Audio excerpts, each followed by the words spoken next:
Right. Welcome, everybody. As you can see, it's just me today. Lisa unfortunately couldn't make it, but welcome to the Popping Bubbles podcast. This is another special format that we're doing on the road to the World Cup in Utrecht, in the Jaarbeurs in Utrecht in October. So before the World Cup, we're having little chats with some of the attending teams from all over the world and seeing what cool things they're up to. So I'm joined here with two people today. We have Alicia and Dave. So maybe you guys can tell me what Enactus team you're from? Hi, we are from Enactus PoliMi, so we're here in Italy. And PoliMi is the Polytechnic Institute, Politecnico right? di Milano, yeah. Polytechnic University of Milano. So you guys are engineers then? Yeah. Yeah. So welcome. Maybe you can tell me a little bit about your projects that you have going on in the PoliMi Enactus. I'll go first. We have two projects right now that we're presenting at the World Cup. I'm the referee for She Matters. She Matters is a project that aims to create a commercial bridge between Ghana and the European market as to the cosmetic side. We import shea butter produced by a cooperative in Ghana to create new employment for local women, thereby improving family livelihoods and community living conditions.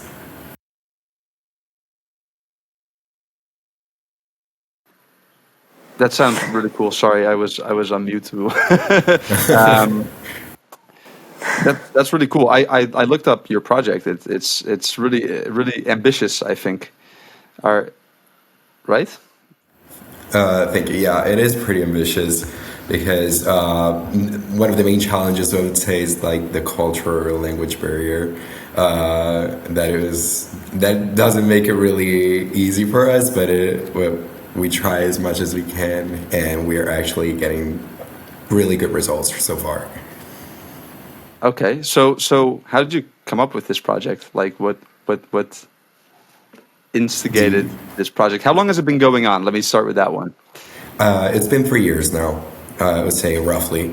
The actual idea came from the founder of our Enactus team, which actually knew personally Nazara, which is the person that manages the cooperative. So it is a personal knowledge and personal meeting between two people.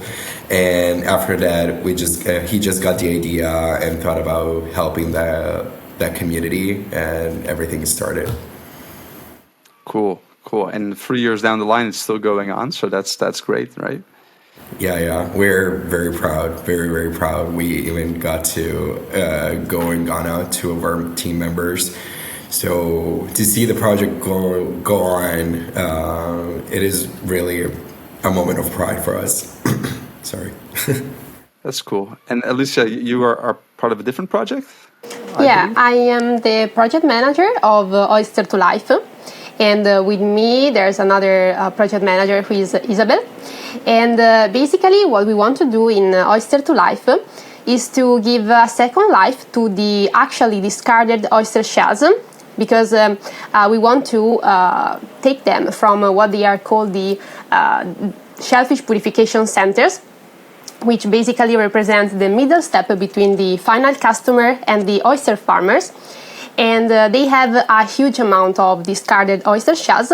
So what we want to do is to give them a second life, use them to recreate a reef that will be then put again into the sea. And this reef will have positive impacts on the environment, because one is that they become a sort of home for the other marine species. And the other one is that basically they represent a sort of shelter for new oyster larvae. And growing these larvae will contribute to the process of de-acidification of the water, because the acidification level is always increasing. And so we want to exploit these capabilities of these oysters to create benefits for the environment, marine environment. That's really interesting. I could not have come up with that myself. So how long has this project been going on for? So it started about 2 years ago, in 2020, And I can say that we were able to obtain the first great results about in December of last year, because we were able to concretize the pilot project. We basically consisted in realizing the first 3 prototypes. And we were able to realize them thanks to the support of our main partners, because we created also a network of partners, which are researchers, biologists, so they are all experts in this field. And thanks to their support, as I said, we were able to create these 3 prototypes that actually are in tanks where they had the best conditions. And we were able also to see growing the first larvae. And it was very touching for us and because we felt like parents of our oyster growing. Well, it's great when an idea ends up in reality, right? You actually see the fruits of your labor. Yeah, yeah. That's so cool. And how did you come up with this project to begin with? Yeah, basically it started because we discovered that from some scientific researchers and scientific papers that it is a fun fact, because it is said that 1 square kilometer with 50 living oysters per square meter remove 4 tons of nitrogen and 40 tons of carbon from water annually. So this is a great impact that they can have. And so from this, we said, okay, why don't we try to use them? What we can do with these oysters? And so this idea started. Oh, that's so funny. Yeah, I remember coming across a paper on how to clean up cigarette butts, and I was like, we should do something with that. And that's how, and that's kind of how it starts, right? Yeah. So both of you, how long have you guys been with Enactus at this point? I've been with Enactus for 2 years now, I would say. Yeah. Yeah, and for me, it will start the 3rd year. So veterans, I guess, in the Enactus. It's been a while. Yeah. Well, we like to in our episodes as well kind of create like insights for people that are looking to like make social impact or work on a project that does something positive for the future. And especially with Enactus, I know that you guys are full of experience and bad things and good things. So maybe you can tell me a bit about like some challenges that you faced maybe this past year. Dave, if you'd like to go first. Yeah, sure. Sorry. One of the biggest challenges I think would be being engineers. Like most of our team is composed of engineers, is to not only look at the economic or scientific side of things, especially working with sustainable projects. You always have to look at the more human side that deals with like emotions and care for others. So it was really, really important to actually get to work with anthropologists to see something that you've never seen actually. So that was really hard for us when people would would give us a critic or like constructive criticism, and always look at the emotions or like, but what about the people? So we had to crack an egg a little bit about that and see what that was about. But it was really a big learning experience for us. Yeah, I mean, the funny thing is, I have heard this before. Like when you have universities that are kind of specialized in a specific area, it's like you can't really create a team of people that have different backgrounds or expertises. I don't think you guys have an HR department or HR master's program. We do have it, but they're not. They don't study. They don't go for human studies. So they're learning too. And Alicia, how about you? What has been your for biggest me, challenge? I can say that being the project manager of the team, one of the biggest challenges that I had to face was to manage on both sides. On one side, the development of the project, and on the other side, the team. Because both sides have different problems. And of course, if you are not able to solve the problems that you can face with the team, the project will not develop. So one of the main challenges was to create the good relationship with each team members. And so, as Dave said, to be a sort of to have a human part with them in order to being able to achieve great results with the project. So do you have maybe some examples of stuff you guys implemented to combat this? Well, I can tell you that first thing was that, as I said before, most challenging things was to realize the pilot project. But we had to combine all our knowledges to being able to concretize them, to concretize the pilot project. And of course, this would not be possible if we didn't had a good relationship with each other, because everyone had to contact one person, one another. And so there should be a good coordination with each other. And it was a very tough period, but altogether we were able to reach the final objective.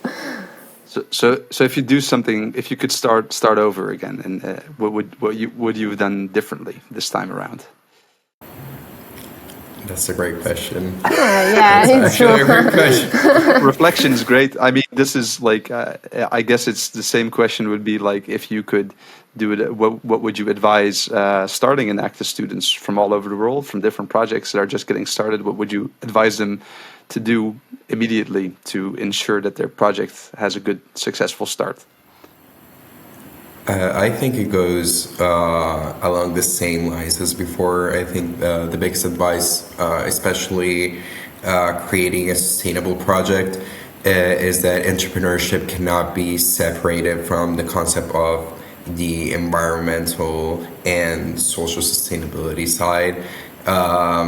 The thing that I see the most is that people create a project only seeing the possible revenues that are being made, and then we'll touch on possible SDGs that can relate to them. But I think if you have a project that actually comes from the heart, like you could say Oyster to Life or She Matters, where it's like you two people that know each other, or like something that is very interesting to some people, or a fun fact that is between friends, I would say the passion for it comes stronger, and then the economic side can actually go along with it. Right. So yeah, I can feel that you guys are both very passionate about the project. So I think that that's also a great motivator for your team and to keep continuing on. So to go a little bit into the World Cup, what was, first off, I'm very intrigued. What was the NE like, the National Exposition in Italy? You guys won, I believe. Congratulations. Thank you.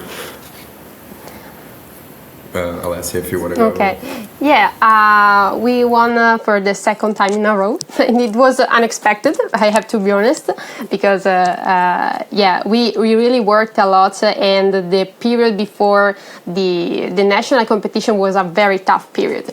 And because we really concentrated everything on this, on the preparation of the national competition, but we were so happy to see that again our commitment was it get another prize, and so we are so happy to participate again at the World Cup this year, and yeah. Were you guys both at the World Cup last year? Yeah, we were on the presenting team last year. Oh. And we're going to be in the presenting team this year, so it's like doing it all over again. You guys have experience. I guess that's head up on the competition then. Oh, you could say that a little bit, but it's always new. Like every World Cup is something new, so we'll see. Yeah. So maybe you can tell the listeners and why you guys deserve to win the World Cup this year. I would say, just as we were saying before, at Enactus Politecnico, the passion for the projects is really something important for us, and we really feel the passion, and we want others to feel it. So I think we'll win because the others will actually experience the Enactus PoliMi experience. You're going to overwhelm them with positive emotions. 100%. Yeah. 100%. The Italian flavor is The coming. Italian flavor. So I wrote down a question here. If you guys are excited, I don't think that I have to ask that question. But are you guys excited for the World Cup? Yeah. 100%. 100%. So last year when you guys were at the World Cup, did you also you still had these two projects going, right? And I guess you presented them as well. So looking back at last year and versus this year, what has changed in the projects? Like you were saying that there's a prototype now. I guess that last year was not the case. Yeah. For what about Oyster to Life, we can say that if I have to compare the results that we obtained this year with the other year, we completely changed. I can say quite everything. Because we were on one direction if we are talking about a business model. And then this year, thanks also to the pilot project and getting in touch with other people that were expert in this field, we completely changed the direction. And we have a completely different business model, but which is more sustainable. And we have seen that there's really the possibility to concretize in reality this business idea. So yeah, we changed a lot, and we are so proud of what we have done this year. So you pivoted to a different business model then. That's sometimes necessary, and I feel like it can be kind of a painful experience sometimes when you have already thought out everything how you're going to do it.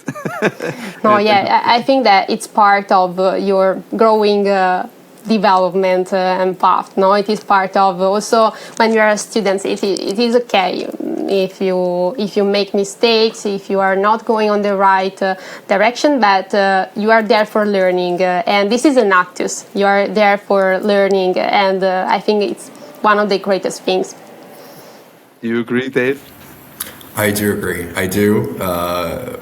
She Matters 2 was going under a really big renovation this year, especially after the World Cup last year. So we collaborated with some of our partners to see what the mission could actually be, because the actions that we were taking were not the reflection of it anymore, or not as much as before.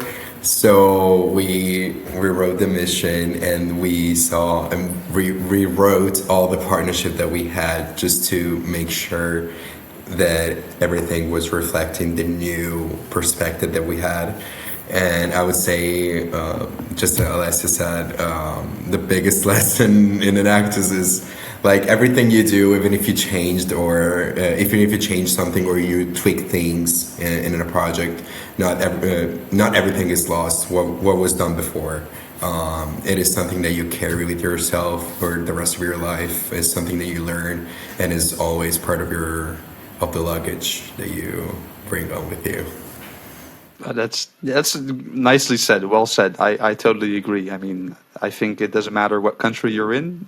Everybody kind of learns the same lessons somehow, right? Yeah. So yeah. I have one more question for both of you. This year's theme at the World Cup is, of course, Thrive. So I'd like to ask you guys, what does Thrive mean to you? You can go, Dave. I'll go.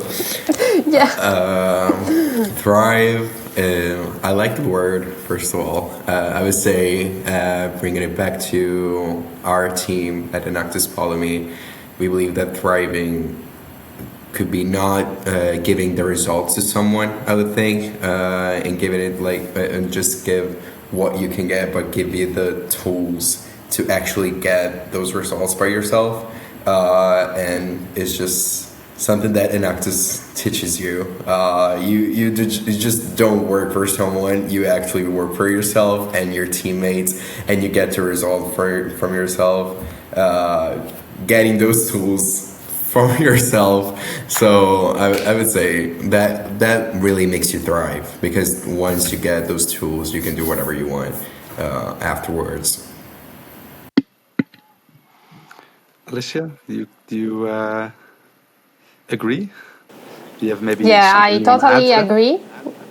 Yeah, no, I totally agree with what Dave said, because thrive for me means that basically you are growing, but growing means also, as I said quite so far, no, you grow, but in growing it is okay to make mistakes, and you are here to learn from them.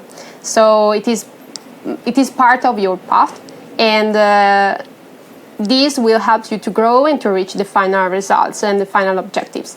So this to me means thrive. Yeah, but I agree with what Dave said. Yeah, I think it's a great word. It's you hope to, with your Enactus experience and all the things that you go through, that like it will give you the right tools to thrive in the end, right? And Yeah, that is what you guys will be doing at the World Cup. Hopefully, in definitely. yeah. Definitely, definitely. All right. Well, thank you very much, both of you. This was the Popping Bubbles podcast. We were talking to Enactus PoliMi from Italy. They will be at the World Cup representing She Matters and Oysters to Life. Thank you very much for joining. Thank you. I hope Thank to see you. you there. We have a booth there. Please come by, come say hi. And yes, Sure. until next time, everyone. Thank you very much. Bye. Bye.